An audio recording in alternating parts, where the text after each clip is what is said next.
नमस्कार साथियों, प्रताप क्लासेस के YouTube चैनल पर आपका स्वागत है। तो आज है 15 जून 2024 और 15 जून 2024 के जितने भी इंडिया और वर्ल्ड के जो करंट अफेयर्स के क्वेश्चन बनते हैं, आज उनका अपने डिस्कशन करेंगे।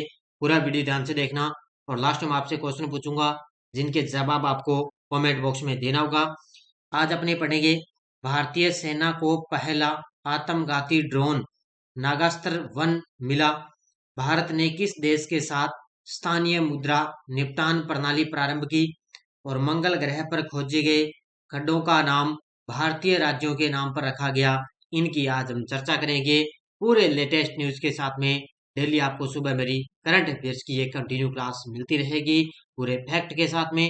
तो सारे विद्यार्थी एक बार सेशन को लाइक शेयर करते रहना और जो साथी हमारे इस चैनल पर नहीं है तो जरूर आप चैनल को सब्सक्राइब करें और इसके पास ले बेल आइकन का घंटा दबाएं ताकि हम जैसे वीडियो अपलोड करें उसका नोटिफिकेशन आप तक पहुंच जाएगी। तो स्टार्ट करते हैं आज की करंट अफेयर्स की क्लास। सभी साथियों को गुड मॉर्निंग। सबसे पहले हम कल के क्वेश्चनों को रिवाइज करेंगे। वैश्विक लैंगिक अंतराल सूचकांक 2024 में भारत को कौन सा स्थान मिला? 129वां। कौन सा देश 2025 FIH हॉकी पुरुष जूनियर विश्व कप की मेजबानी करेगा? तो भारत।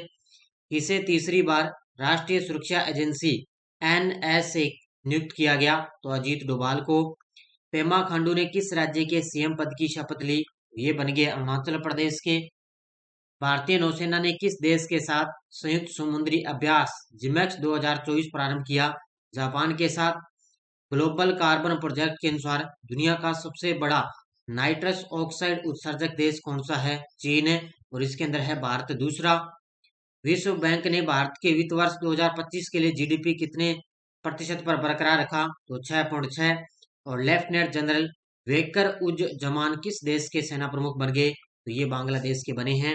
ये थे कल के क्वेश्चनों का रिवाइज हमने कर लिया। डेली आपको शाम को कंटिन्यू टेस्ट वगैरह मिल रहा है। जैसे आज सुबह मेरी क्लास आ गई तो शाम को इसका टेस्ट भी आपको ऐप के अंदर मिल जाएगा। तो प्ले स्टोर से प्रताप क्लासेस का ऐप डाउनलोड कर लेना।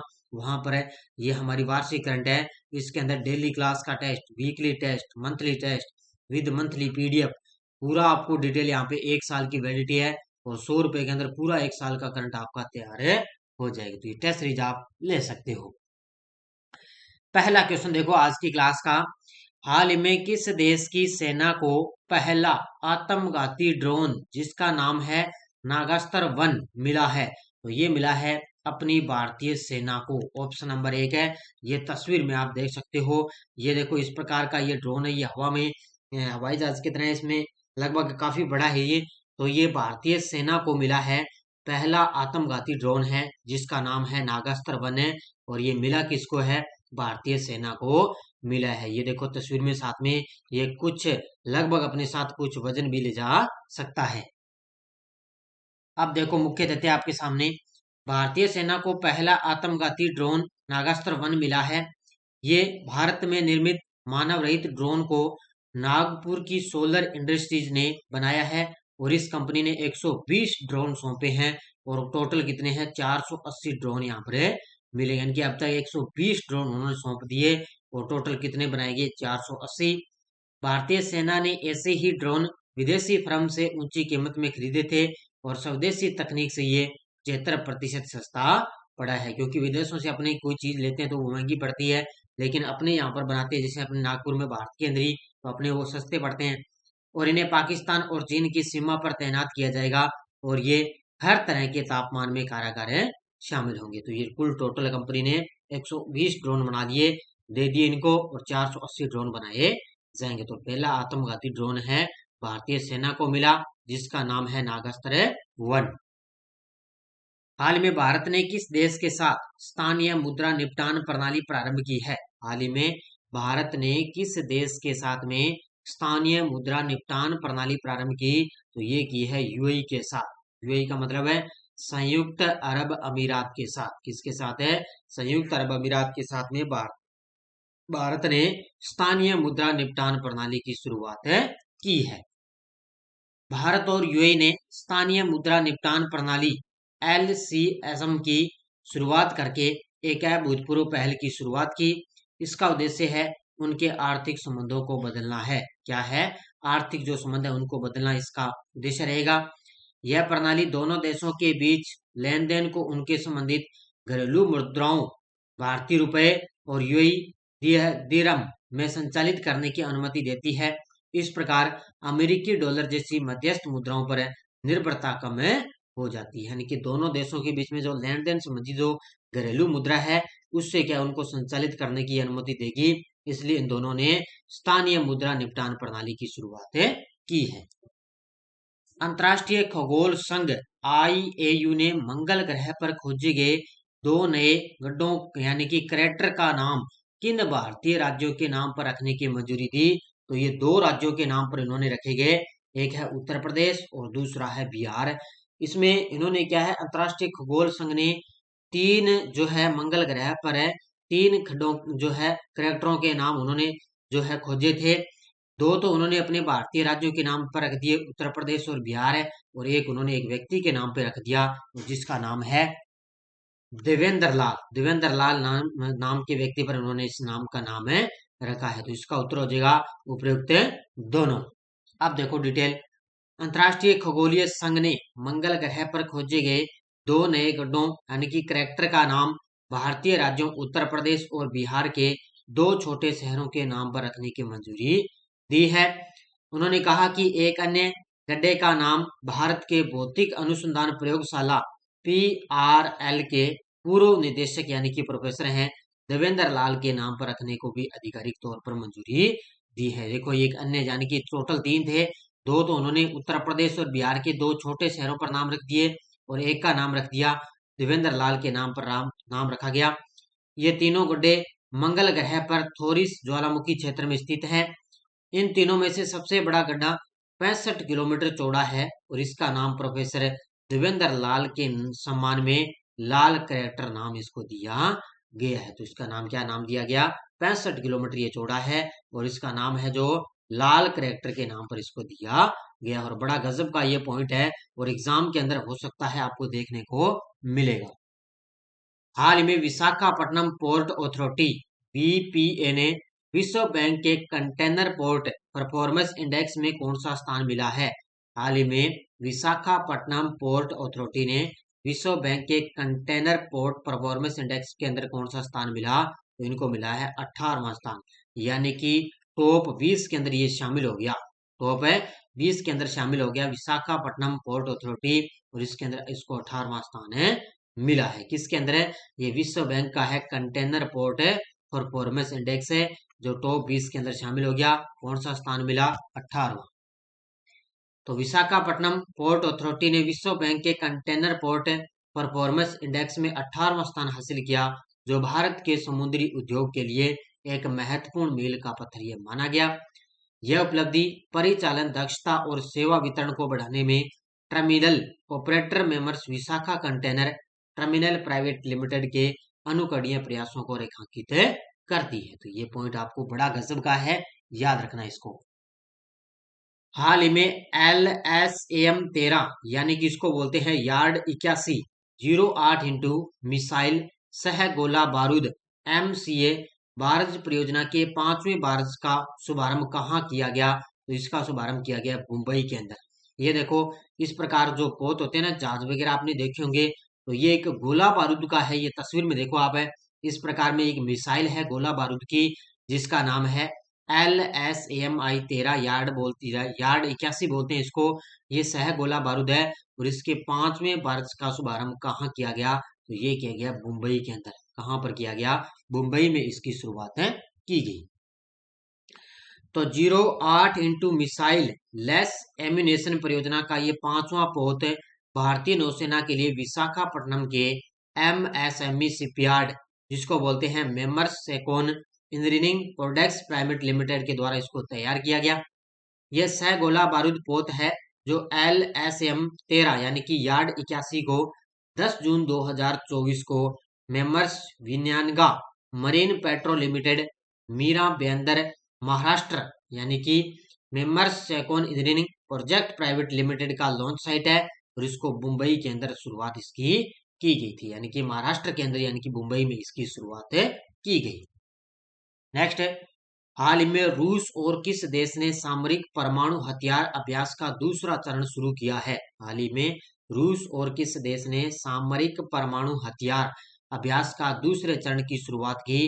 तो ये की है रूस और बेलारूस ने। ऑप्शन नंबर डी, किसने की है? रूस और बेलारूस दोनों ने सामरिक परमाणु हथियार अभ्यास का दूसरा चरण उन्होंने शुरू किया है। ये तस्वीर में आप देख सकते हो, ये देखो किसके बीच है? बेलारूस के बीच।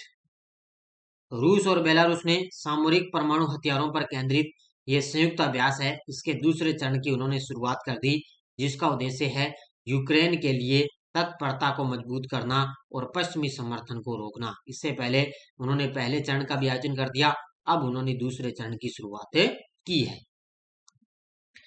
टाटा मोटर्स को पछाड़कर देश की दूसरी सबसे मूल्यवान ऑटो कंपनी कौन सी बन चुकी है? टाटा मोटर्स को पछाड़कर देश की दूसरी सबसे मूल्यवान ऑटो कंपनी कौन सी बन गई? सबसे पहले हम बात करें पहले की, यानी कि पहली सबसे मूल्यवान ऑटो कंपनी कौन सी है? तो वो है मारुति सुजुकी। इसके बाद में और अब दूसरी बन गई टाटा को पछाड़कर Mahindra and Mahindra. Option number B इसका उत्तर हो जाएगा। दूसरी कौन सी बन गई? महिंद्रा एंड महिंद्रा। इसने क्या है? टाटा मोटर्स को पछाड़कर ये देश की दूसरी सबसे मूल्यवान है ऑटो कंपनी बन गई। यानी कि पहले पे मारुति सुजुकी, दूसरे पर महिंद्रा, तीसरे पे आ गई टाटा मोटर्स है कंपनी आ गई। एसयूवी एमपीवी बनाने वाली महिंद्रा एंड महिंद्रा देश की दूसरी सबसे मूल्यवान ऑटो कंपनी बन गई। उसने टाटा मोटर्स को पछाड़कर यह उपलब्धि हासिल की है। महिंद्रा एंड महिंद्रा का मार्केट कैप है 3.65 लाख करोड़ रुपए तक पहुंच गया, जबकि टाटा मोटर्स का ये 3.29 लाख है करोड़ है। तो इसी मार्केट के हिसाब से ये 2 नंबर पे आ गई। मारुति सुजुकी 4.4 लाख करोड़ रुपए के मार्केट कैप के साथ देश की सबसे मूल्यवान ऑटो कंपनी बनी हुई है। एनसीआरबी ने मोबाइल ऐप एनसीआरबी आपराधिक कानूनों का संकलन लॉन्च किया है। एनसीआरबी की स्थापना कब हुई थी? अब देखो, सबसे पहले आपको पता है कि एनसीआरबी ने एक मोबाइल ऐप लॉन्च किया है। कौन सा? वो है एनसीआरबी आपराधिक कानूनों का संकलन। ये मोबाइल ऐप लॉन्च किया और इसकी स्थापना कब हुई थी एनसीबीआर की? तो ये हुई थी 11 मार्च 1986 को। कब हुई थी? 11 मार्च 1986। तो राष्ट्रीय अपराध रिकॉर्ड ब्यूरो एनसीबीआरबी ने एक मोबाइल ऐप है एनसीआरबी आपराधिक कानूनों का संकलन इन्होंने लॉन्च किया, जो एक ही स्थान पर नए आपराधिक कानूनों के बारे में पूरी जानकारी प्रदान करके एक व्यापक गाइड के रूप में ये कार्य करेगा। यानी कि एक स्थान पर क्या है कि नए आपराधिक कानूनों के बारे में जानकारी देगा। ये कानून है जो अगले महीने जुलाई की 1 तारीख से इसकी शुरुआत हो जाएगी। यह ऐप एक नए आपराधिक कानूनों के संकलन के रूप में है, जिसमें भारतीय न्याय संहिता, भारतीय नागरिक सुरक्षा संहिता और भारतीय साक्ष्य अधिनियम, इस तीनों इसके अंदर शामिल है। तो बड़ा गजब का है। एनसीआरबी की स्थापना 11 मार्च 1986 को, और एनसीआरबी के एजेंसी प्रमुख कौन है? विवेक गोगिया, जो आईपीएस है निदेशक है। तो ये बड़ा गजब का है। तो इन्होंने एनसीआरबी आपराधिक कानूनों का संकलन एक मोबाइल ऐप लॉन्च किया। हाल ही में राजीव तारानाथ का निधन हो चुका है, वे कौन थे? तो ये तस्वीर में आप देख सकते हो, राजीव तारानाथ का निधन हो गया। ये थे सरोद वादक। ऑप्शन नंबर सी, कौन थे? सरोद वादक थे, और हाल ही में इनका निधन हो चुका है। भारतीय शास्त्रीय संगीत बिरादरी शानदार सरोद वादक पंडित राजीव तारानाथ के निधन पर शोक व्यक्त करती है। उन्होंने 11 जून 2024 को 91 वर्ष की आयु में अपनी अंतिम सांस ली। 2019 में इनको भारत सरकार द्वारा पद्मश्री और 2000 में संगीत नाटक अकादमी पुरस्कार से इनको सम्मानित किया गया। तो ये 2000 याद रखना, 2019 के अंदर इनको भारत सरकार द्वारा पद्मश्री पुरस्कार मिला था। अब आपको एक पॉइंट याद रखना है कि आईसीसी ने मई महीने के लिए प्लेयर ऑफ द मंथ घोषित कर दिए। तो हर महीने आईसीसी पुरुष व महिला को प्लेयर ऑफ द मंथ घोषित करता है। तो यहाँ पर वेस्ट इंडीज के बाएं हाथ के स्पिनर है गुडाकेश मोती ने मई महीने में शानदार प्रदर्शन के लिए ICC men's player of the month award जीता है। यानी कि पुरुषों के अंदर अपने बात करें तो वेस्ट इंडीज के बाएं हाथ के स्पिनर है गुडाकेश मोती, इन्होंने जीता। और महिला वर्ग में श्रीलंका की चमारी अथापुथु को मई 2024 के लिए आईसीसी महिला खिलाड़ी का पुरस्कार इनको दिया गया। तस्वीर में आप देख सकते हो, और हर मंथ इनको पुरस्कार मिलता है। ये टेलीग्राम ग्रुप है, कोई सूचना आती है, कोई लिंक आ गया, कोई नोटिफिकेशन आ गया, सब आपको टेलीग्राम पे सूचना मिलती है। अब देखो पिछले वीडियो क्वेश्चन क्या था, भारतीय सेना नौसेना की पहली महिला हेलीकॉप्टर पायलट कौन बनी? तो वो बन चुके अनामिका राजीव। बहुत सारे विद्यार्थियों ने बड़े शानदार तरीके से जवाब दिए, उन सभी को हार्दिक शुभकामनाएं। अब देखो क्वेश्चन फॉर यू, हाल ही में G7 शिखर सम्मेलन का आयोजन किस देश में 13 से 15 जून तक हुआ? जापान, इटली, ब्राजील, फिनलैंड है। और आपको पता है पहली मोदी की तीसरी शपथ उन्होंने लेने के बाद में पहली उनकी विदेश यात्रा भी रही है। इसका जवाब आपको कमेंट बॉक्स में देना है। ये थी आज की अपनी करंट अफेयर्स की क्लास। तो सारे विद्यार्थी एक बार वीडियो को ज्यादा ज्यादा लाइक शेयर करते रहना। इसके अलावा एलडीसी वगैरह सीटी की स्पेशल अपनी करंट अफेयर्स की टेस्ट सीरीज है, RPSC first grade second grade की चल रही है, ये आप ले सकते हो। फर्स्ट ग्रेड वगैरह इंडियन पॉलिटी है, और कांस्टेबल का तो एग्जाम हो ही गया, और एनसीईआरटी बुक है, जनरल साइंस है, ये भी आप ले सकते हो। बढ़िया तरीके से प्ले स्टोर से प्रताप क्लासेस का ऐप डाउनलोड कर लेना, वहां से टेस्ट सीरीज ज्वाइन कर सकते हो। तो धन्यवाद, जय हिंद, जय भारत।